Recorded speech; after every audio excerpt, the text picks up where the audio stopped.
Miraremos la estructura, fuentes, nomenclatura, clasificación e importancia biológica.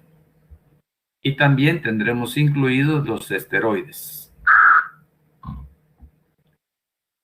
Vamos a iniciar con algo que pues tiene una gran relación con la clase que vamos a ver el día de hoy.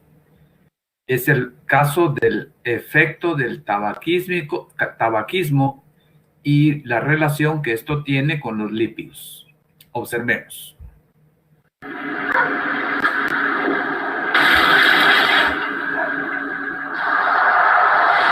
Every cigarette is doing you damage. This is part of an aorta, the main artery from the heart. Smoking makes arteries sticky and collect dangerous fatty deposits. This much was found stuck to the aortal wall of a smoker, age 32. Every cigarette is doing you damage. ¿Por qué les presento esto, jóvenes? Es por algo tan común, el hecho de que hayan personas que fuman. Posiblemente no tienen conciencia del daño que esto causa, que es un daño tremendo. Ahí se observa parte de la aorta de un paciente de 32 años que falleció. Ustedes se dieron cuenta cómo se tapó la aorta de depósitos esencialmente de lípidos.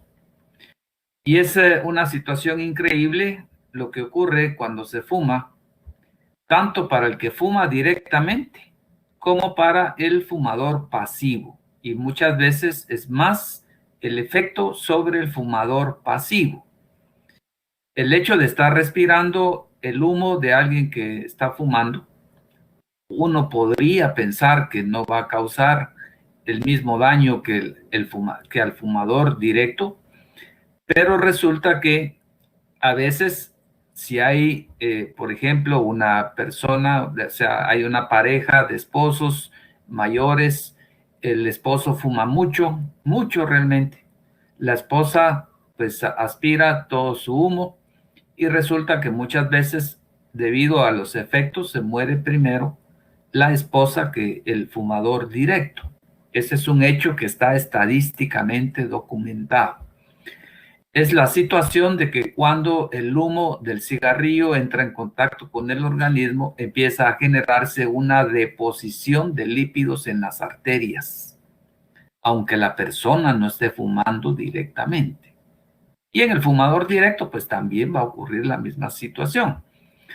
Y entonces, pues obviamente la sangre va a tener problemas de poder pasar y eso puede ocasionar infartos debido a ese taponamiento que puede darse a nivel de el corazón, como también se puede dar a nivel de la cabeza. Entonces, esta es una situación, es impresionante realmente ver ese video.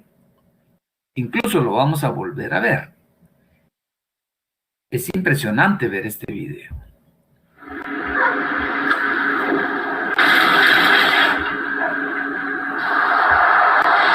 Every cigarette is doing you damage.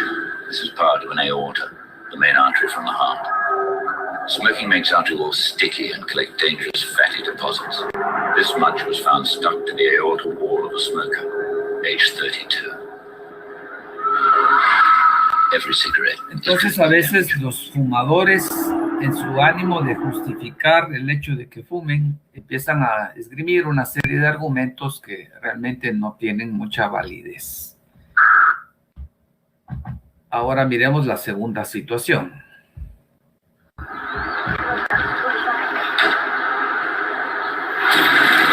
Every cigarette is doing you damage. Smoking creates blood clots, which can cause strokes. Some strokes kill, blind, or paralyze. Others you don't even know you're having. This is the result of a minor stroke in a smoker, aged 38. Every cigarette is doing you damage. Un infarto cerebral en una fumadora de apenas 38 años. Y pues aquí podríamos pasar horas y horas hablando de la gran cantidad de sustancias tóxicas que tiene los cigarrillos y que pues la persona que fuma muchas veces no tiene conciencia del grave peligro en el que está y también el grave peligro en el que pone a las personas a su alrededor. Muchas veces los fumadores creen tener derecho de echarle el humo en la cara a las personas y que pues que se aguanten, no tienen el nivel de conciencia del daño que les puede provocar. Pero ustedes que pues son estudiantes de las ciencias de la salud deben tener esto clarísimo. Es una cuestión tremendamente grave y que obviamente va a generar toda una serie de consecuencias de carácter médico. Entonces vamos a estudiar ahorita en primera instancia los fosfoglicéridos.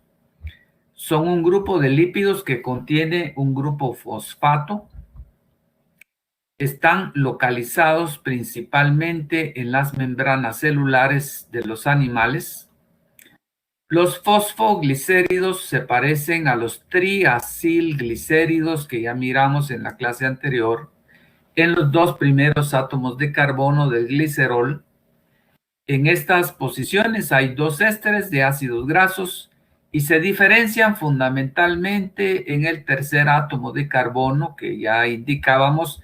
Escribimos el átomo de carbono del glicerol número 1 en la parte superior y el número 3 en la parte inferior. En este átomo de carbono 3 hay un éster de fosfato. También unido al grupo fosfato hay un segundo alcohol que puede tener variantes estructurales que ya vamos a considerar. Bueno, es importante tener una idea de lo que ocurre químicamente en la constitución de los ésteres del ácido fosfórico. Se va a dar una situación muy parecida a la situación que ocurre en la reacción de esterificación cuando reacciona un ácido carboxílico con un alcohol. Aquí va a ser una situación similar, solo que en lugar de un ácido carboxílico vamos a tener el ácido fosfórico.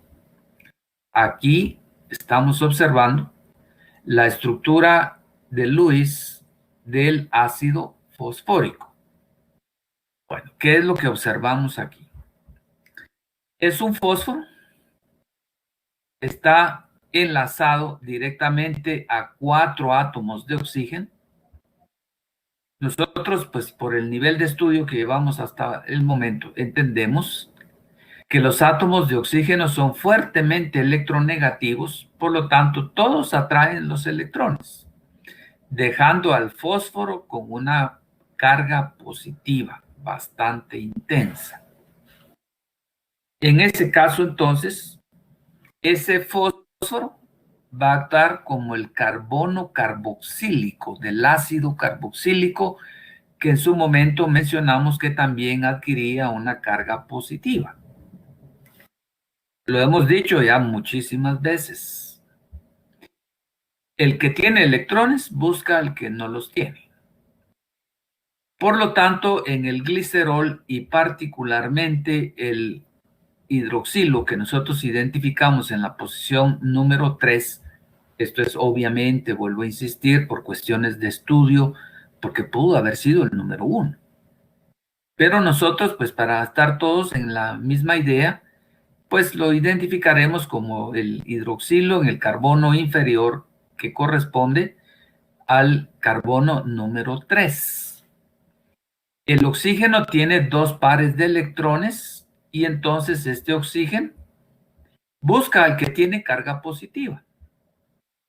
Ya observamos que entonces fácilmente se va a poder formar agua entre el hidrógeno del grupo hidroxilo con el uno de los hidroxilos, hay 3, con uno de los hidroxilos del ácido fosfórico.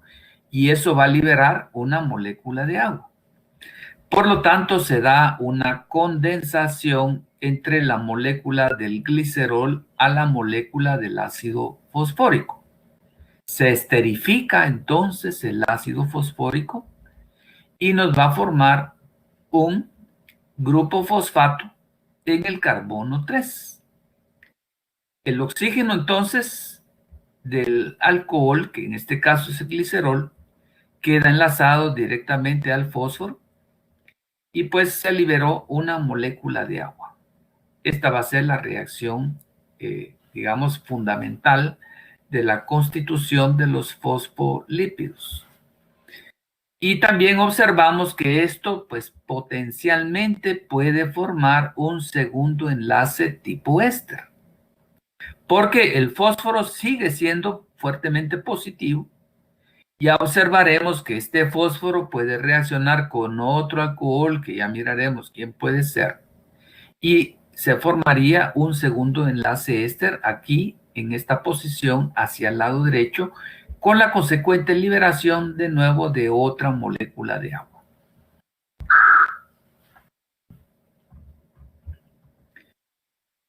Los glicerofosfolípidos son los lípidos más abundantes en las membranas celulares. Están integrados por glicerol, dos ácidos grasos, fosfato y en la posibilidad de formar un segundo enlace éster, pues tendremos otro alcohol que lo denominaremos ahorita como un aminoalcohol, que va a dar pues prácticamente la misma reacción de esterificación entre el grupo hidroxilo del aminoalcohol con el fósforo del fosfato. Para simplificar las situaciones se pueden trabajar a nivel de esquemas. No siempre conviene estar poniendo todas las estructuras. Ya de hecho sabemos que los ácidos grasos tienen cadenas bastante largas y pues complica un poquito escribir la estructura formal. Por lo tanto, es una tendencia de escribirlo en forma de diagramas.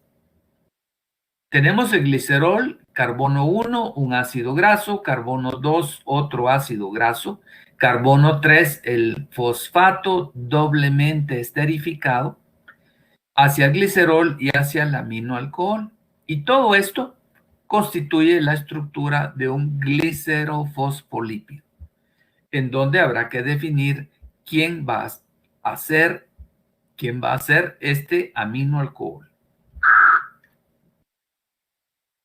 En cuanto a la estructura y la polaridad de un glicerofosfolípido, estos son elementos sumamente importantes para llegar a comprender la estructura de la membrana celular. Observemos. Vamos a tener el grupo fosfato, en este caso doblemente esterificado. Aquí agregaremos un aminoalcohol que tendrá el nitrógeno y va a tener un grupo hidroxilo, pero aquí ya está unido. Miraremos ya entre un momento cómo se da esta unión. Y lo que nos interesa evaluar ahorita es la situación de la polaridad. Vamos observando que lo que podríamos identificar como la cabeza de este glicerofosfolípido, la parte propiamente del aminoalcohol, es una parte polar. Porque tenemos, como ya lo hemos advertido, un nitrógeno con una carga positiva. Esto corresponde a una estructura iónica, pero intramolecular. Y luego tenemos el fosfato con una parte negativa en cuanto a su estructura electrónica. La parte que corresponde al glicerol. Y luego tenemos las cadenas que son sumamente grandes, correspondientes a ácidos grasos saturados e insaturados. En este ejemplo, el del carbono 1 es un ácido graso saturado y luego el del carbono 2 es un ácido graso insaturado. Poniendo esto a nivel de esquemas, tendríamos la parte de la cabeza que es polar, la parte del glicerol y luego las colas no polares. Ustedes han visto la estructura de la membrana celular, que esto va a tener una orientación de la parte polar, estará en contacto con el agua. y las cadenas van a ir hacia la parte interna de la membrana. Por lo tanto, pues esto nos va a dar una situación estructural a nivel celular. Bueno, vamos a observar la lecitina. Es probablemente el más común de los fosfolípidos. Contiene la importante sal de amonio cuaternaria, que es la colina. Esto ya va a ser entonces parte de la estructura, lo que va a constituir la cabeza que acabamos de ver, unida a un residuo de ácido fosfórico mediante un enlace éster. El nitrógeno de la colina posee carga positiva y el fosfato carga negativa, de modo que en solución a casi todos los valores de pH, la lecitina existe como, por favor, tomen nota de lo siguiente, que es una cuestión muy importante, como sal interna o ion interno. Esto se conoce por su designación en alemán, que es Zwitterion, o ion o sal, ion interno o sal interna.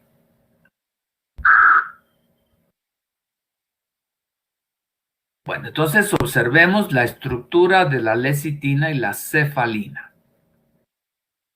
Ambos son glicerofosfolípidos, abundantes en el encéfalo y los tejidos nerviosos, presentes en la yema de huevo, el germen de trigo y la levadura. Y aquí entonces empezamos a ver cómo están constituidos. Pues de acuerdo a lo que acabamos de definir, tenemos el glicerol acá del lado izquierdo.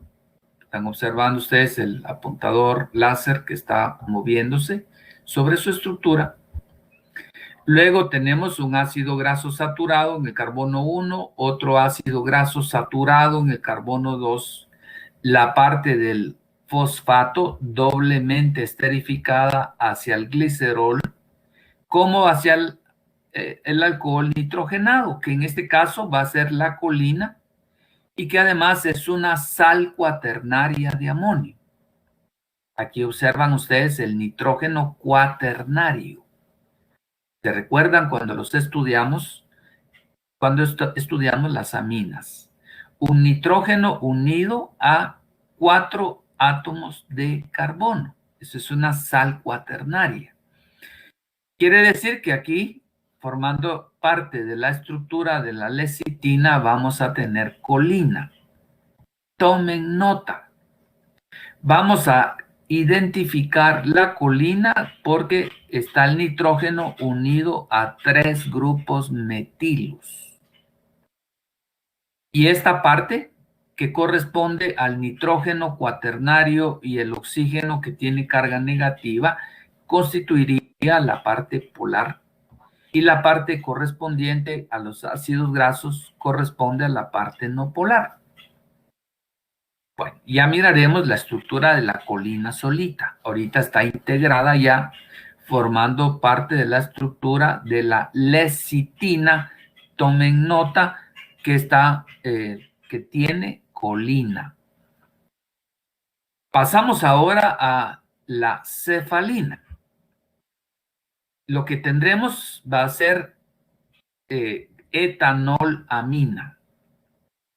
Este es el caso de una sal de amina. Recordemos la diferencia entre una sal cuaternaria de las aminas, nitrógeno unido a 4 carbonos, y una simple sal. En este caso, pues miramos la diferencia. En lugar de tener 3 grupos metilos, tenemos 3 hidrógenos. Eso es la etanolamina, pero de nuevo, esta es la parte polar y todo lo demás, pues es igual que en el caso anterior. Esto entonces es una cefalina que va a tener en su estructura etanolamina. Bueno, entonces aquí vamos a hacer un desglose de estas moléculas, que si ustedes se dan cuenta, cada vez se van tornando más complejas. Tenemos la lecitina, que es una fosfatidilcolina, sal cuaternaria de amonio, el nitrógeno unido a 3 grupos metilos y además a 4 átomos de carbón. Así como se integró la molécula a partir de glicerol, los ácidos grasos, el fosfato y la colina, pues también podríamos hidrolizar, en este caso, por ejemplo, con un medio ácido. Vamos a llevar a cabo la reacción de hidrólisis con agua y catalizada con medio ácido. Y entonces vamos a romper todos los enlaces éster que pues habían, digamos que estado implicados en la constitución de la lecitina. Cuando llevamos a cabo la hidrólisis se va a dar una ruptura de los enlaces éster en todos sus puntos. O sea que aquí habría ruptura, aquí hay ruptura, aquí hay ruptura para este otro lado. Por lo tanto, vamos a liberar glicerol, se van a liberar los ácidos grasos, se va a liberar el ácido fosfórico y por último la colina. Y aquí la miramos solita. Aquí está el hidroxilo, que es el que va a reaccionar con el fósforo del ácido fosfórico, constituyendo el segundo enlace éster. Y pues aquí miramos con claridad que esto corresponde a una sal cuaternaria de amonio. Como de la hidrólisis de la lecitina muy purificada se obtienen por lo menos 5 ácidos grasos diferentes, no podemos decir que aquí solo es uno, sino que estos son productos naturales y pues podemos tener variaciones estructurales. Se está tratando realmente con una mezcla de compuestos en lugar de uno solo. ¿Por qué? Pues tenemos variantes en cuanto a la estructura de los ácidos grasos. Técnicamente debería emplearse el plural lecitinas en lugar del nombre singular. Sin embargo, la mayoría de autores prefieren referirse a estos compuestos en singular como lecitina.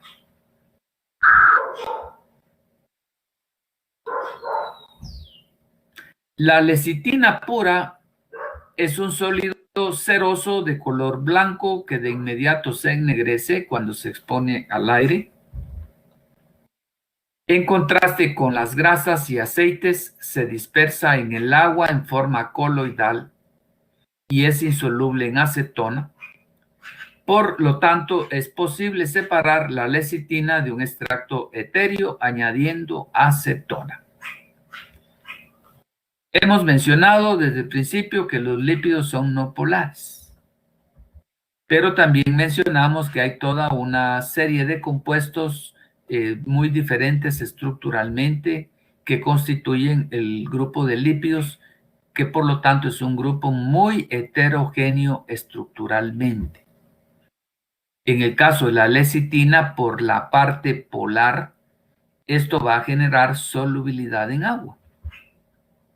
Esta es una cosa importante porque nosotros ya hemos mencionado que, por ejemplo, las sales de amina, recuérdense en su utilización en los medicamentos, esto se hace formando las sales cuando se reacciona una amina que puede ser un medicamento con ácido clorhídrico, se va a formar un clorhidrato o hidrocloruro de ese medicamento y eso ya pues evaluamos que era soluble. Entonces, la lecitina en sí misma tiene una estructura de suiterión o ion interno. Una parte positiva debida al nitrógeno y una parte negativa debida a un oxígeno sobre el fosfato. Eso le va a generar solubilidad. La lecitina es especialmente abundante en la yema de huevo y en el frijol de soya. Cuando se obtiene de la última fuente, se emplea como agente emulsionante en la industria de los lácteos y confitería, porque va a tener una doble afinidad por la grasa y por el agua. Por lo tanto, la lecitina puede actuar como un jabón. El jabón hemos evaluado que es una sal de un ácido graso con la parte de la sal propiamente, del carboxilato.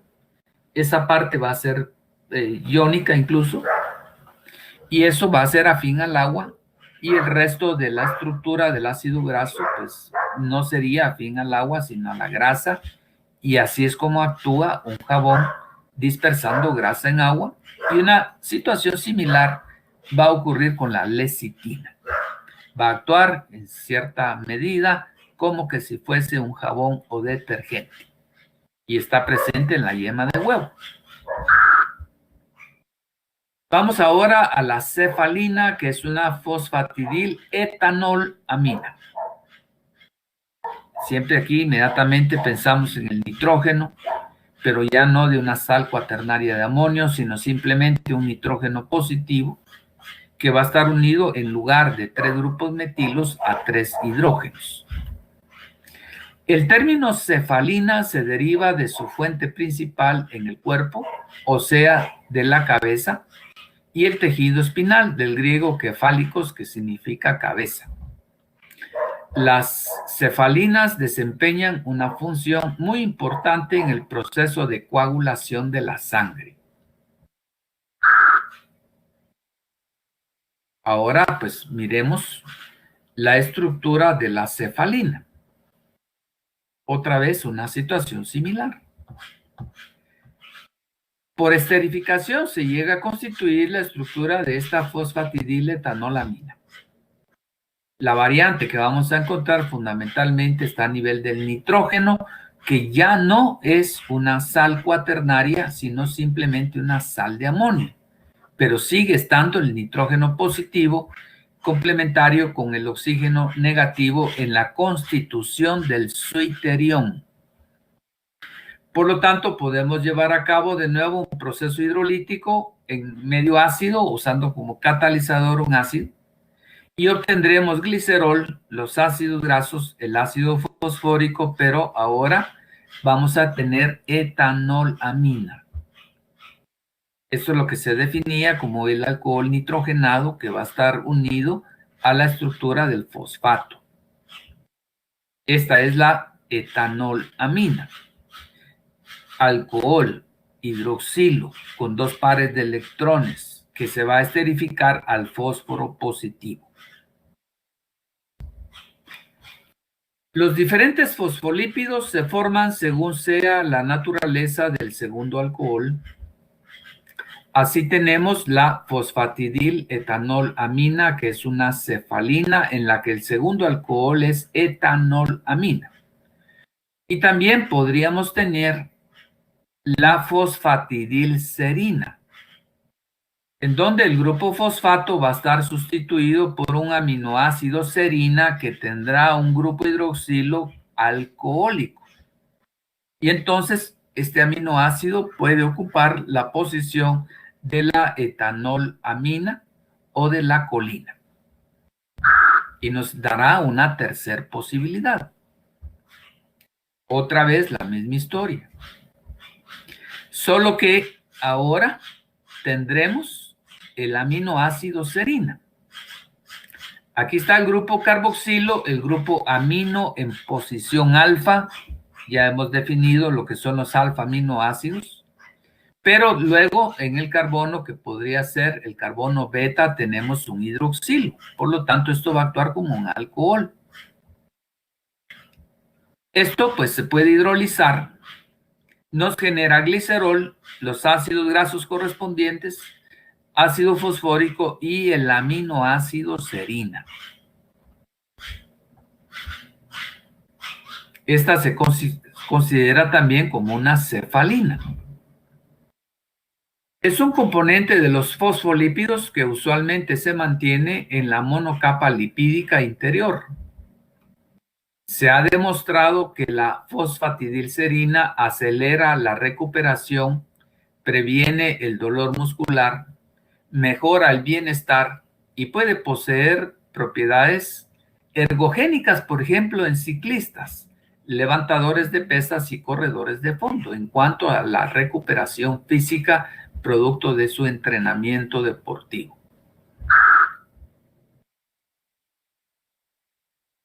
Bueno, vamos ahora al fosfatidilinositol.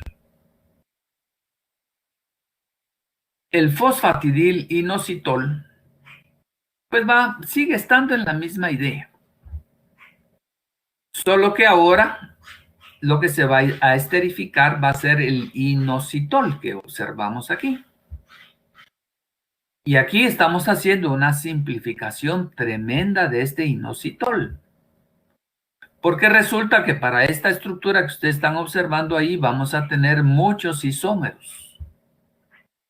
Entonces nosotros apenas haremos una simplificación de poner la estructura así sin considerar todo el montón de isómeros que esto va a tener. El fosfatidilinositol 4,5-bifosfato es uno de los componentes fosfolipídicos de la membrana celular, en donde es sustrato para un número importante de proteínas de señalización. Su composición en ácidos grasos varía según el tejido y la especie estudiada, pero la más frecuente suele ser esteárico en la posición 1 del glicerol y ácido araquidónico en la posición 2. Escribir su estructura resulta un poquito complicado. Vamos a hacer una variación. Aquí el carbono número 1 es el carbono del glicerol. Ustedes observan que aquí está el glicerol, sus 3 hidroxilos esterificados. Este sería el hidroxilo del carbono 1, el hidroxilo del carbono 2 y el hidroxilo del carbono 3. Muchos libros adoptan esta estructura de esta manera para poder integrar más fácilmente la estructura y poder desglosarla, entenderla e interpretarla más fácilmente. Aquí en el carbono equivalente al carbono 3, que sería el carbono del lado izquierdo del glicerol, aquí está el grupo fosfato, tal como lo acabamos de ver en los 3 casos anteriores. Solo que ahora está esterificado el inositol. Pero este inositol en las posiciones, esta será la posición 1, posición 2, posición 3, en posición 4 y posición 5 tiene 2 fosfatos. Por esto se llama fosfatidilinositol 4,5-bifosfato. Entonces la estructura, pues ustedes se van dando cuenta que es ciertamente un tanto complicada. Vamos ahora a los glicolípidos. Existen algunos grupos de compuestos que contienen estructura tanto de lípido como de carbohidrato. Aquellos que son solubles en agua reciben el nombre de liposacáridos y se consideran como derivados de carbohidratos. Aquellos que son solubles en disolventes orgánicos no polares se clasifican como glicolípidos. ¿Sobre qué prevalezca en la estructura? Si prevalece la parte del carbohidrato o si prevalece la parte del lípido. Aquí tendremos un tipo particular de compuestos que nos interesa, que son los esfingolípidos. Los glicolípidos son también llamados esfingolípidos y están compuestos por una ceramida, otra estructura más que hay que considerar. Esta ceramida será la constitución de la esfingosina con ácido graso y un carbohidrato, y carecen de grupo fosfato.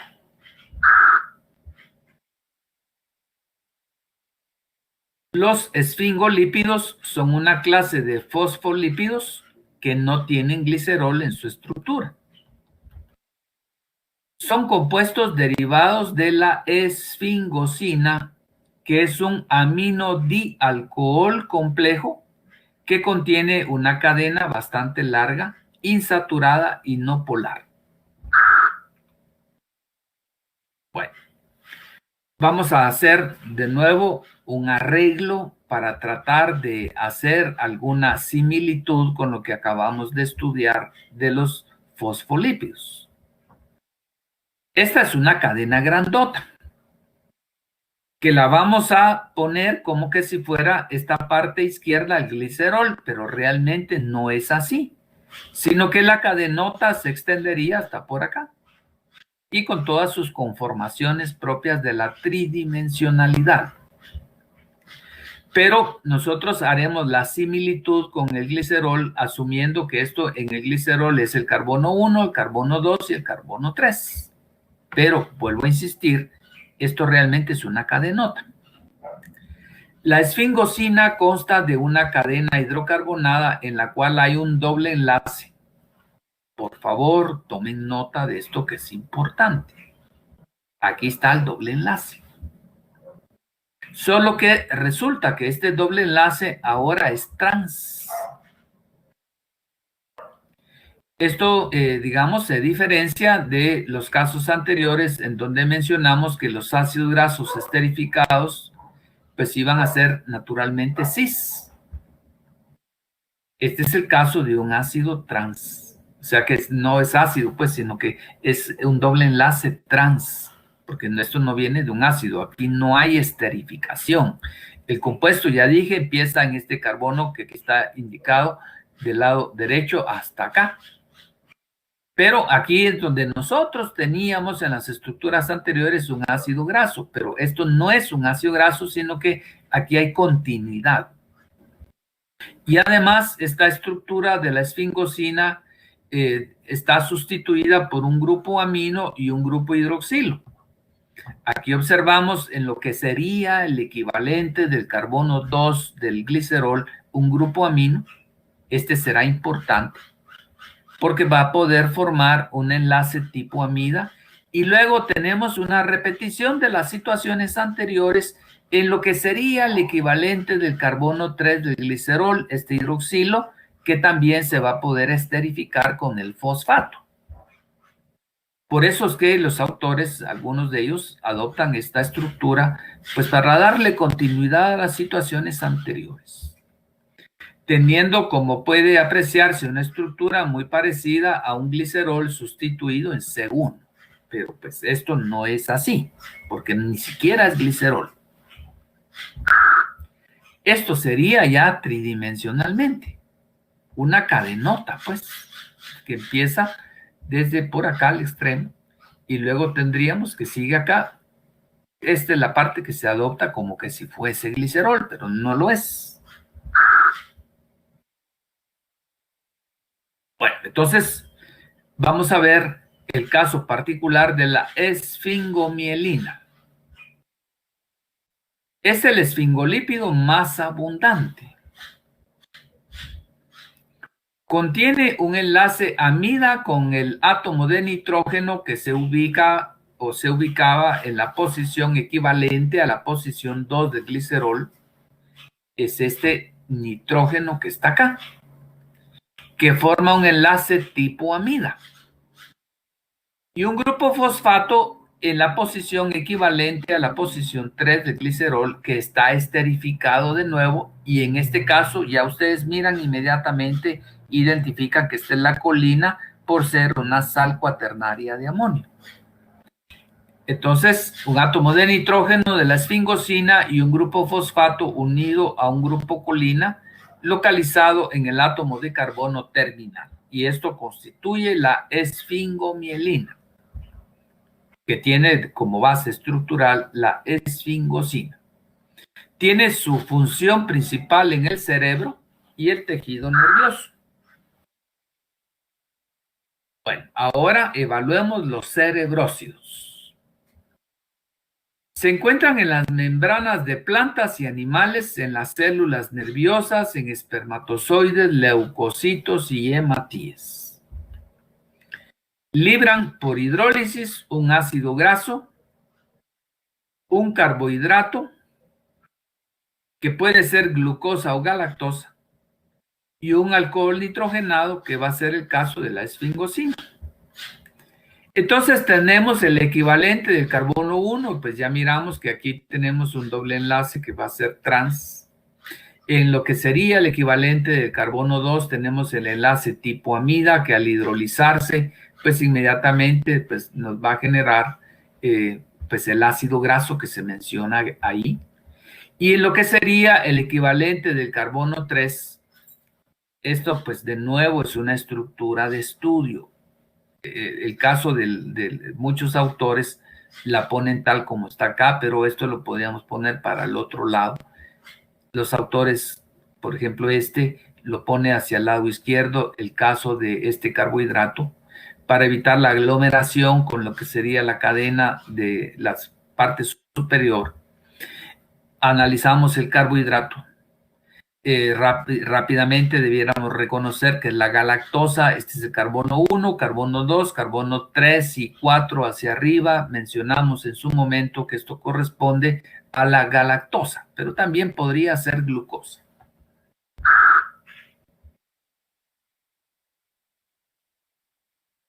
Los glicolípidos tienen una estructura tanto de lípido como de carbohidrato, obviamente, pero va a prevalecer la parte del lípido.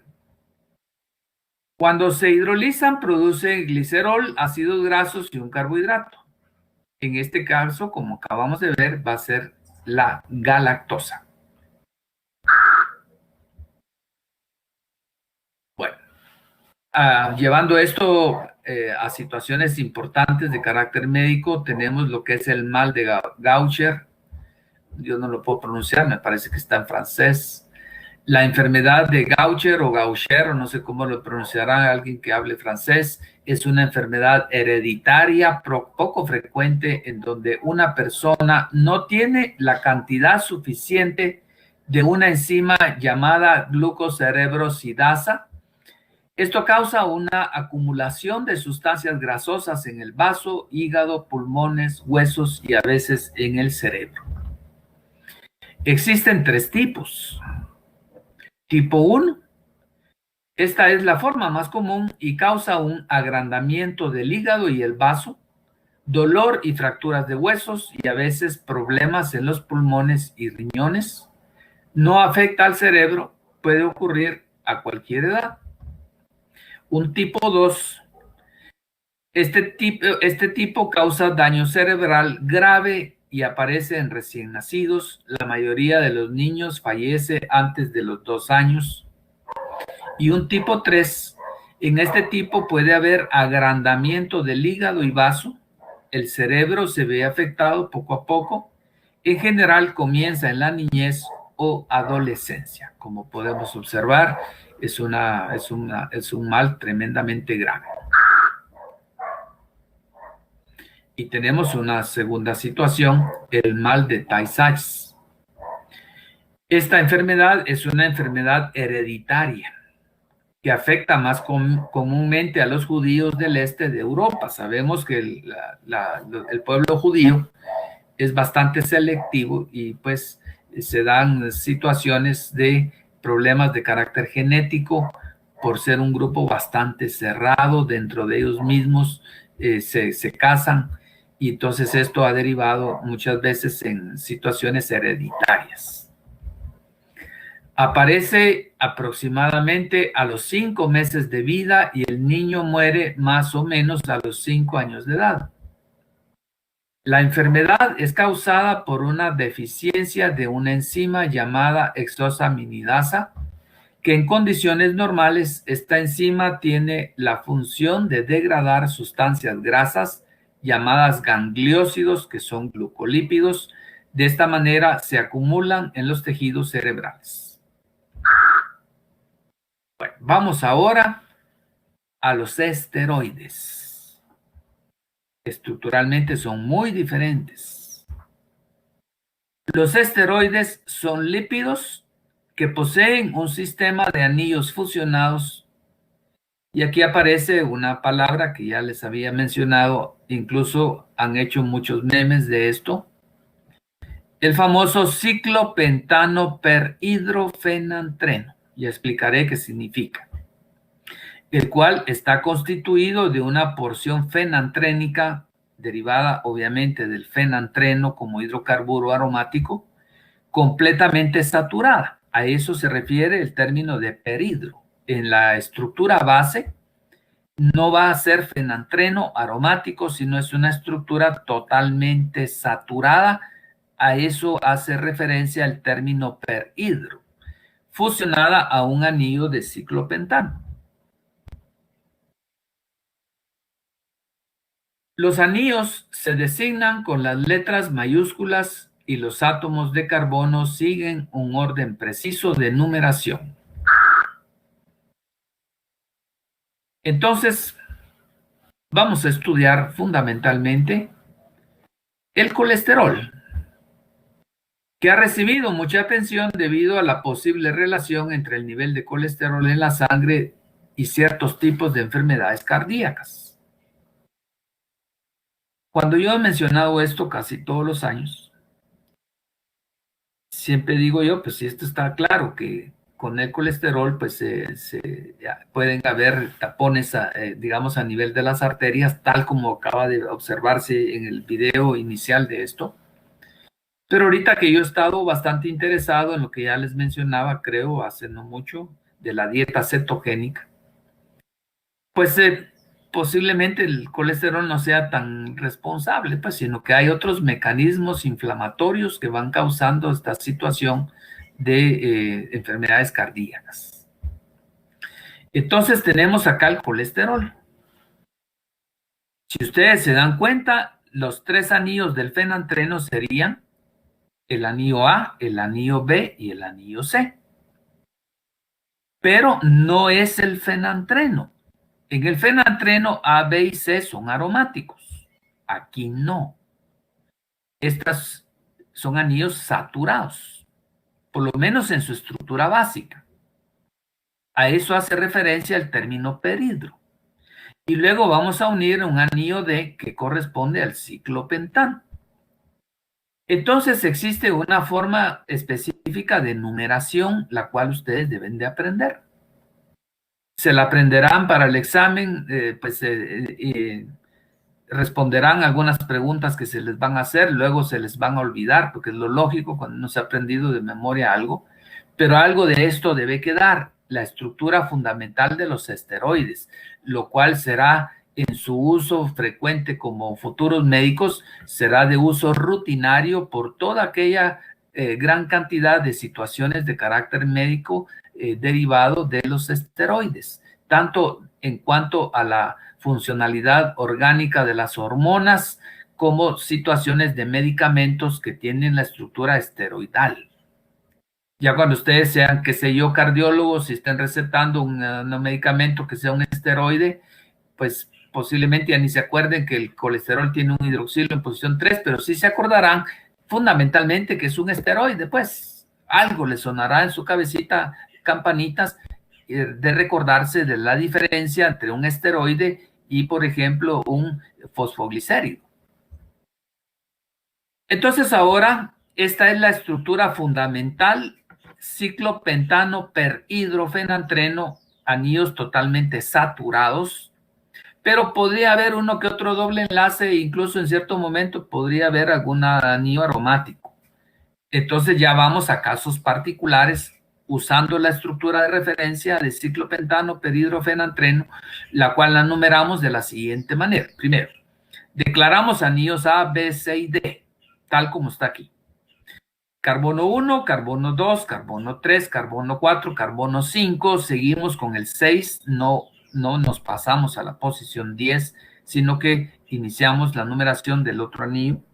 6, 7, 8, 9 y 10. Esta posición 10 va a ser importante porque aquí podríamos tener, por ejemplo, un grupo metilo, como en el caso del colesterol del lado izquierdo. 11, 12, 13, 14, 15, 16 y 17. El ciclopentano, perhidrofenantreno, los cuatro anillos numerados tienen un total de 17 átomos de carbono. Ahora vamos a un caso específico, el colesterol. Tenemos un grupo hidroxilo en posición 3. Esto es casi como que es de las cuestiones importantes que nosotros evaluaremos del glicerol. tendrá un doble enlace entre las posiciones 5 y 6, es decir, un doble enlace posición 5 del carbono 17, que era el último carbono numerado en el ciclo pentano per hidrofenantreno. Nos pasamos al carbono 18, que está en el 10, carbono 19, que está en el 13, y luego en el carbono 17 tenemos una cadena, la cual la vamos nombrando de una manera un poco rara, diferente de cómo hemos seguido la nomenclatura, porque esta es una molécula de estructura diferente. Pasamos a 20, 21, 22, 23, 24, 25, 26 y 27. El colesterol va a tener un total de 27 átomos de carbono. Si yo les dijera, miren muchachos, ¿creen ustedes que esta moleculota, básicamente con estructura de hidrocarburo, será que es soluble en agua? Pues obviamente que no. Lo que mirábamos, que la situación del colesterol puede generar taponamientos a nivel de la membrana celular. Toda esa situación del por qué se pueda generar esa deposición, pues podrá ser una dieta muy rica en, o sea, diríamos, para ir en congruencia con los últimos descubrimientos que en lo personal he hecho de la dieta cetogénica. Una dieta que pues va a estar con muchos lípidos que no se consumen, porque además, paralelo al consumo de lípidos en la dieta, también hay unas megacantidades de carbohidratos. Entonces eso hace que los lípidos estén realmente en exceso. Pero si nosotros lográsemos bajar la cantidad de carbohidratos a cantidades mínimas, pues el cuerpo consumiría los lípidos y ahí observaríamos algo también importante, que se ha satanizado totalmente al colesterol, pero resulta que el colesterol pues va a tener su funcionalidad también, va a ser necesario en el organismo, porque miraremos que todas las hormonas, una gran cantidad de hormonas tienen esta estructura fundamental de ciclo pentano perhidrofenantreno. Bueno, con esto nosotros pues podríamos decir con una gran alegría que hemos dado el complemento de su estudio de la célula en cuanto a la membrana celular. Hemos visto prácticamente ya todas las estructuras. Aquí está la parte extracelular, la parte intracelular. Aquí ubicamos la fosfatidilserina, fosfatidilinositol, la fosfatidiletanolamina, la esfingomielina, un glicolípido, fosfatidilcolina y el propio colesterol, constituyendo la estructura de la membrana celular. Y con esto, pues, ya nosotros hemos abordado todo esto.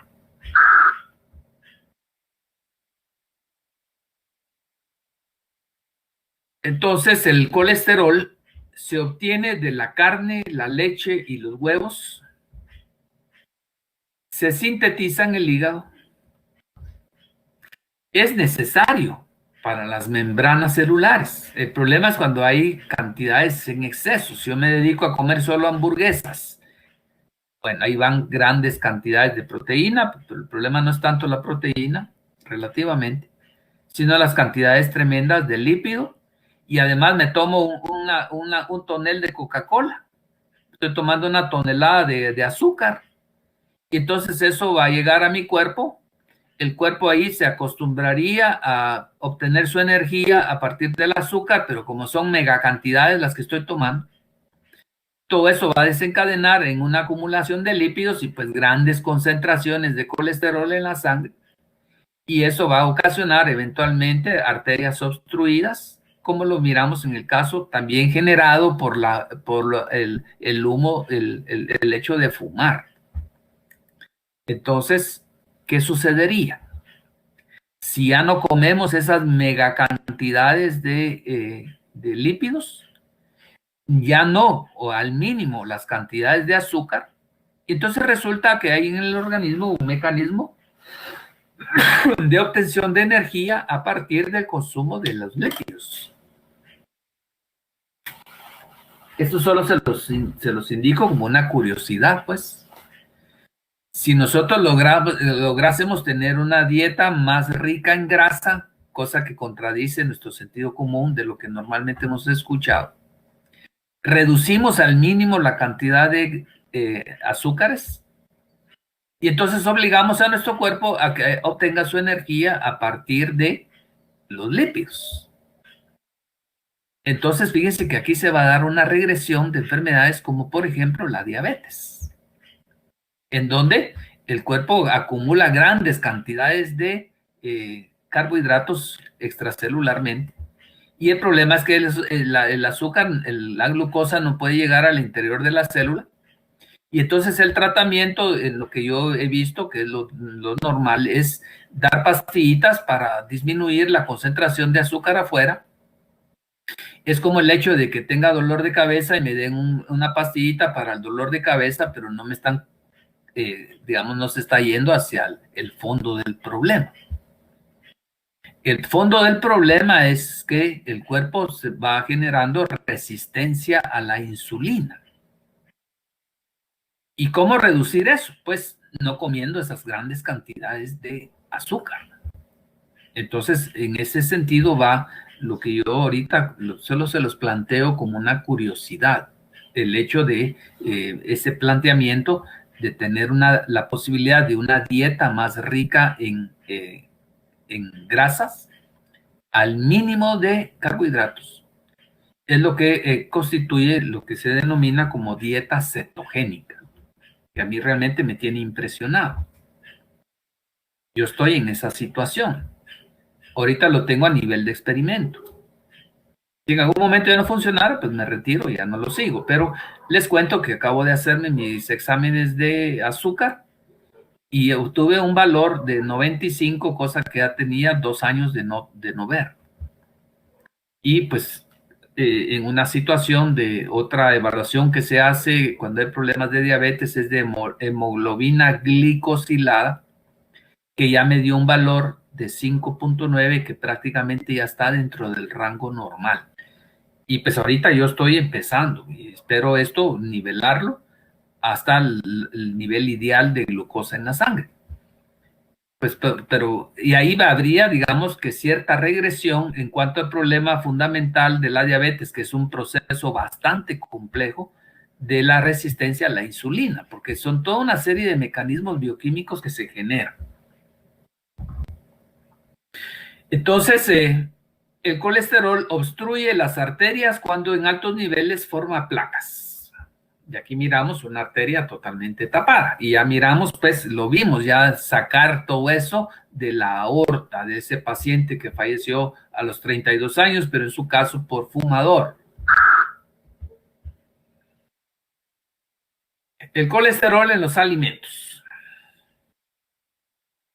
El colesterol se considera elevado en el plasma si tiene una concentración superior a 200 miligramos por decilitro. Imagínense ustedes una dieta, puras hamburguesas, hot dogs y Coca-Colas. Tés. Hay quienes dicen yo no tomo la Coca-Cola porque es veneno y mejor me tomo un Mitelepton y tiene más azúcar que la Coca-Cola. Se sintetiza en el hígado y se obtiene de los alimentos. Y al cuerpo le hace falta colesterol. Hagamos una comparación. Un huevo tiene 250 miligramos de colesterol. Lo vamos a comparar con, por ejemplo, el famoso salmón. Una porción de 85 gramos va a tener 40 miligramos nada más. Entonces ya miramos que hay alimentos que tienen más colesterol que otros. Pollo frito, por ejemplo. Digamos, tiene 130 miligramos de colesterol. Las lipoproteínas combinan lípidos con proteínas y fosfolípidos.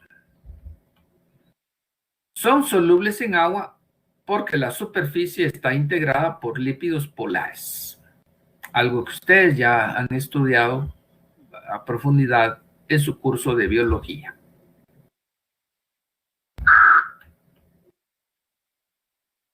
Las lipoproteínas, este es un punto importante que ya he mencionado en cierta medida, se diferencian en densidad, composición y función. Incluyen lipoproteínas de baja densidad, LDL, y lipoproteínas de alta densidad. Fundamentalmente la diferencia es que las lipoproteínas de baja densidad, los médicos llaman esto como colesterol malo, relativamente, pues, ¿verdad? Cuando están en cantidades anormales.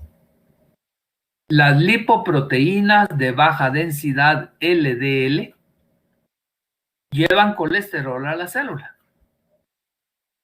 Entonces yo, si en mi organismo, por la dieta que tengo altísimas concentraciones de LDL, va a llegar una gran cantidad de colesterol a la célula. Y luego tenemos las lipoproteínas de alta densidad, que los médicos llaman colesterol bueno. Es que no es colesterol, pues son proteínas que llevan colesterol. Un colesterol bueno en el sentido de que estas lipoproteínas retiran colesterol de la célula. Y pues debe haber un equilibrio, el cual, si se rompe, puede derivar en acumulación de colesterol en la célula, y que al final pues hay tanto que como es insoluble en agua, que se va a ir depositando, y eso nos puede generar problemas, ya que ya vimos, como infartos. Entonces aquí tenemos la constitución de todas estas proteínas de acuerdo a su densidad, pero básicamente habrán de baja y de alta densidad. Bueno, vamos ahora a otro aspecto tremendamente importante, el caso de las hormonas esteroideas. Estas hormonas son mensajeros químicos en las células. Las hormonas sexuales, aquí tendremos andrógenos en los hombres, por ejemplo, la testosterona. Estrógenos en las mujeres, estradiol. Las hormonas adrenocorticales de glándulas suprarrenales y mineralcorticoides, equilibrio electrolítico. Glucocorticoides, regula el nivel de glucosa.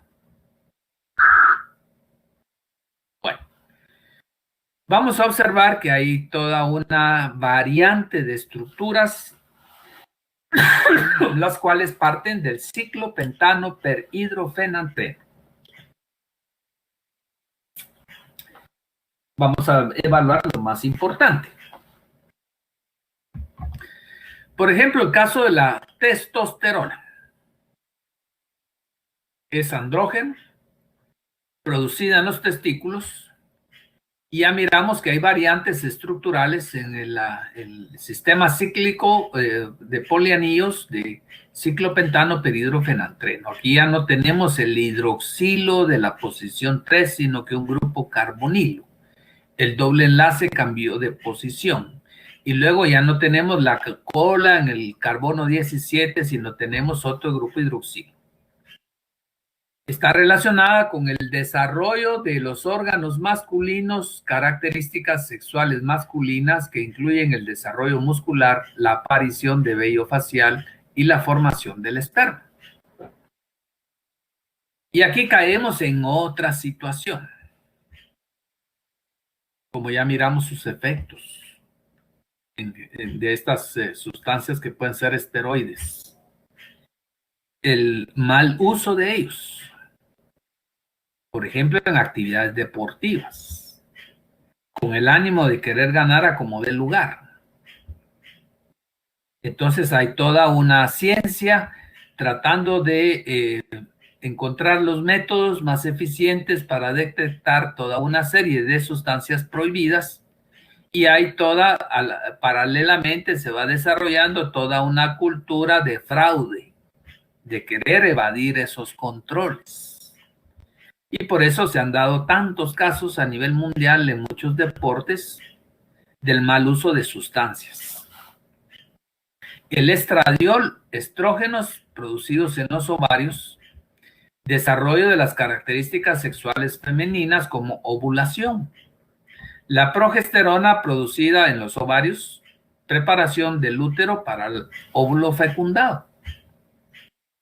Ahora hay toda una situación también en las personas que, pues, habiendo nacido, yo creo pues que si hay genéticamente una definición de lo que es ser hombre y ser mujer, digamos que alguien no está contento con lo que nació, que pues se mira que es un hombre, incluso genéticamente, pero quiere ser mujer.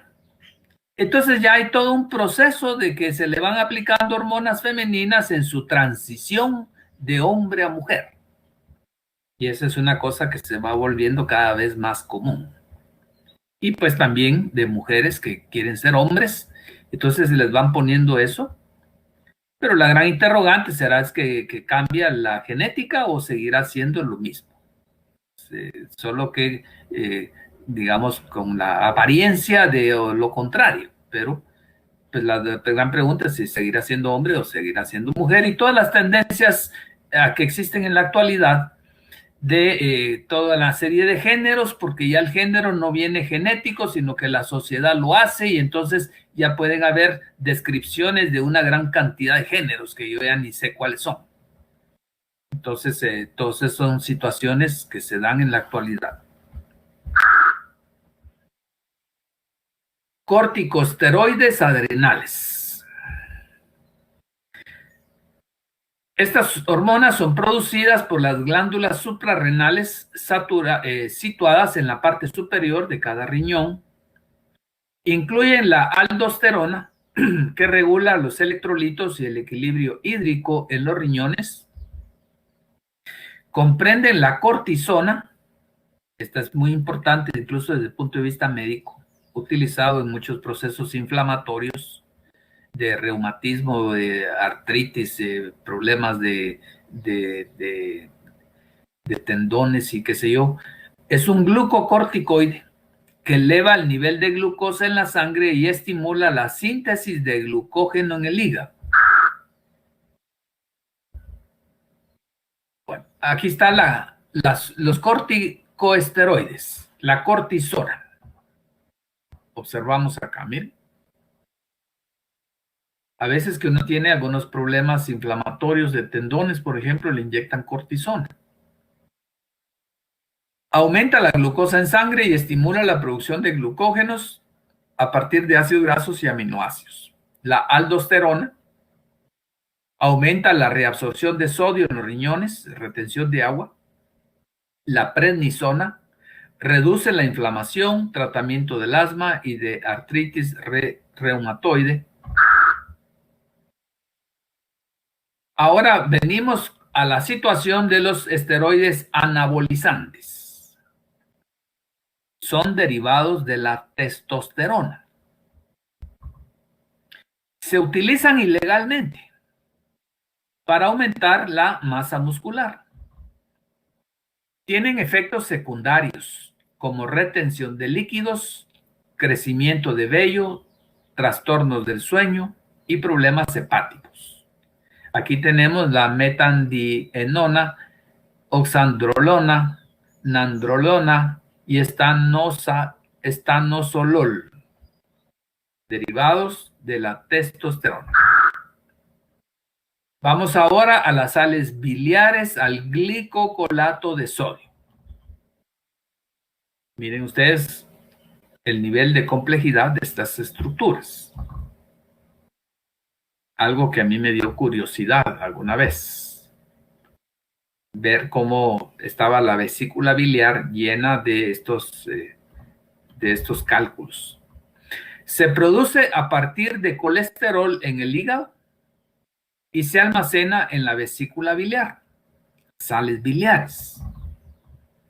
Actúan en forma parecida a jabón y rompen grandes glóbulos de grasa en gotitas más pequeñas. Las gotitas, por su menor tamaño, reaccionan más fácilmente con las lipasas, que son las enzimas que digieren la grasa. Cuando grandes cantidades de colesterol se acumulan en la vesícula biliar, se puede volver sólido y formar cálculos biliares. Entonces, observemos la estructura. Aquí tenemos el ácido cólico, que es un ácido biliar, y esto va a constituir el glicocolato de sodio. Tenemos el aminoácido glicina, y esta es su sal sódica. Por lo tanto, es el glicocolato de sodio. Esta es una sal biliar.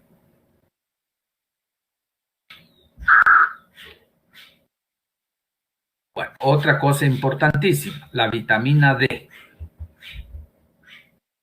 La vitamina D, calciferol o antirraquítica, es un heterolípido insaponificable del grupo de los esteroides. Se le llama también vitamina antirraquítica, ya que su déficit provoca raquitismo. Es una provitamina, soluble en grasas y se puede obtener de dos maneras. Mediante la ingestión de alimentos que contengan esta vitamina, por ejemplo, la leche y el huevo, y por la transformación del colesterol o ergosterol propio de los hongos por la exposición a los rayos solares ultravioleta. La estructura es ciertamente compleja. Para que ustedes la puedan reconocer, démonos cuenta que aquí estarían los 3 anillos del fenantreno. Miren, el primero, el segundo que se abrió, el tercer y el ciclopentano, con el carbono 17 con su cola. Quiere decir, una forma fácil de reconocerla es ver estos 3 anillos y el segundo roto, el anillo B. Aquí se rompió. Esto es la vitamina D. Y que pues obviamente va a provenir del colesterol.